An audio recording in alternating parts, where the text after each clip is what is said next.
TMC विधायक हुमायूं कबीर के बाबरी के पुनर्निर्माण के ऐलान के बाद अब घमासान खड़ा हो गया है। हिंदू संगठन आक्रोशित हो उठे हैं, त्रिशूल गदा लेकर उतर आए हैं और तो और इस पर बीजेपी भी अब हमलावर नजर आ रही है। हुमायूं कबीर को आड़े हाथों लेते हुए विपक्ष पर भी तीखा हमला बीजेपी ने बोला है। बाबर का जो औलाद बनना चाहते हैं वो आक्रांताओं के औलाद होंगे। तो एक तरह से ममता बनर्जी देश के अंदर ये संदेश देना चाहती हैं कि अब बंगाल नहीं, ये बांग्लादेश में परिवर्तित होगा। तथा कथित बाबरी मस्जिद, जिसे सदैव सुप्रीम कोर्ट ने डिस्प्यूटेड स्ट्रक्चर या विवादित ढांचा शब्द कहा है, उसका पुनर्निर्माण कराएंगे। और इसके ऊपर या तो इंडी गठबंधन के लोग मौन हैं या समर्थन कर रहे हैं। ये तो खंडहर में हो ही जाएगा कभी ना कभी, लेकिन ममता बनर्जी की सरकार भी ध्वस्त हो जाएगी, खंडहर में बदल जाएगी। ये तो बाबर भी यही सोचता था। हाँ। क्या बोलते हैं, हुमायूं एक नाम था, वो भी यही सोचता था। औरंगजेब तो कहता था कि एक तिलक, एक चोटी, एक झनूनी रहने दूंगा। हाँ। औरंगजेब की हड्डियां तो चींटियां खा गईं। और हुमायूं जिसका नाम है, उसके बाप के नाम हुमायूं के नाम से भी हिंदुस्तान में अब कुछ नहीं बन सकता। बाबर, अकबर, हुमायूं, औरंगजेब, ये सब लुटेरे थे और भारत के मुसलमान इन लुटेरों से अगर अपना नाता रखता है तो भारतीय समाज का वो घोर विरोधी है। टीएमसी विधायक हुमायूं कबीर के बाबरी मस्जिद पर दिए गए बयान से हिंदू संगठनों ने अब मोर्चा खोल दिया है। दरअसल एक दिन पहले हुमायूं कबीर ने पश्चिम बंगाल में बाबरी मस्जिद के निर्माण की आधारशिला रखने का ऐलान किया था, वो भी 6 दिसंबर के दिन,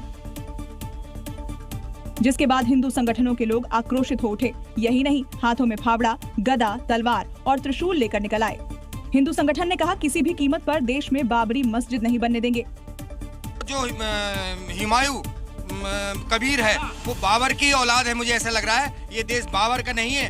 भाला लेकर बंगाल जाएंगे, ये गारंटी से कह रहे हैं। वो बना के उसको हमने विध्वंस करा, पुनः इस बारे में सोचना भी किसी के लिए पाप है और इसके लिए हम शस्त्र उठाएंगे। जाएंगे राम जी के लिए कुछ भी करेंगे, पिट जाएंगे, मर जाएंगे, कुछ भी करेंगे, जान भी देंगे, जान दे दोगे, मस्जिद नहीं बनने देंगे।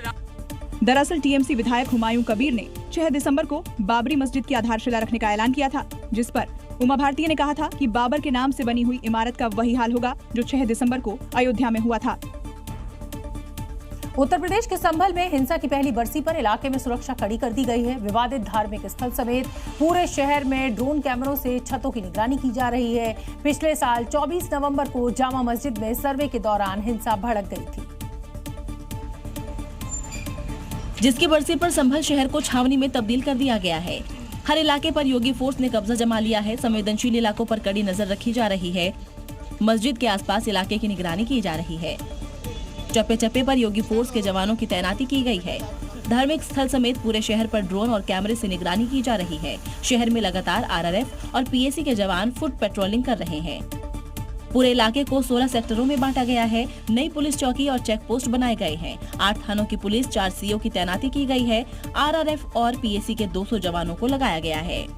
अपराधी हैं उन पे भी पैनी नजर रखी जा सके, जिसकी वजह से संभल में सामान्यतः आम का जो जनजीवन है वो बहुत अच्छा है और किसी प्रकार का कोई मेजर क्राइम अब तक पिछले 1 साल में घटित नहीं हुआ है। पिछले साल 24 नवंबर को मस्जिद के सर्वे के दौरान हिंसा भड़की थी। हिंसा मामले में अब तक सदर जफर अली समेत कुल 105 आरोपियों को जेल भेजा जा चुका है। उत्तर प्रदेश के संभल में हिंसा की पहली बरसी पर नई चौकी का उद्घाटन किया गया। अब तक 12 पुलिस चौकियों का उद्घाटन किया जा चुका है और इतना ही नहीं, उत्तर प्रदेश सरकार इन चौकियों की संख्या अब 37 करने का फैसला ले रही है, जिससे हिंसा भड़काने और साजिश रचने वाले दंगाई सदमे में हैं, क्योंकि उन्हें पता है संभल में लगातार पुलिस चौकियां बन रही है तो वो चाहकर भी बच नहीं पाएंगे। पिछले साल संभल हिंसा की आग में सुलगा था। दोबारा ऐसी घटना न हो, इसके लिए पुलिस चौकियों का निर्माण किया जा रहा है। संभल हिंसा की पहली बरसी पर वहां नई चौकी का उद्घाटन किया गया। बताया गया कि ये हिंसा के बाद 12वीं पुलिस चौकी है। शहर में कुल 37 चौकियाँ बनाई जाएंगी। कानून के दायरे में हमें रहना है, कानून के दायरे में किसी और को भी रहना है, तो हम कानून साला कोई बात नहीं करेंगे। पहले से तो बहुत बदलाव है सर, लड़ाई झगड़ा कुछ नहीं है और बहुत बढ़िया धार्मिक काम हो रहे हैं, सिगरे जो भी हैं।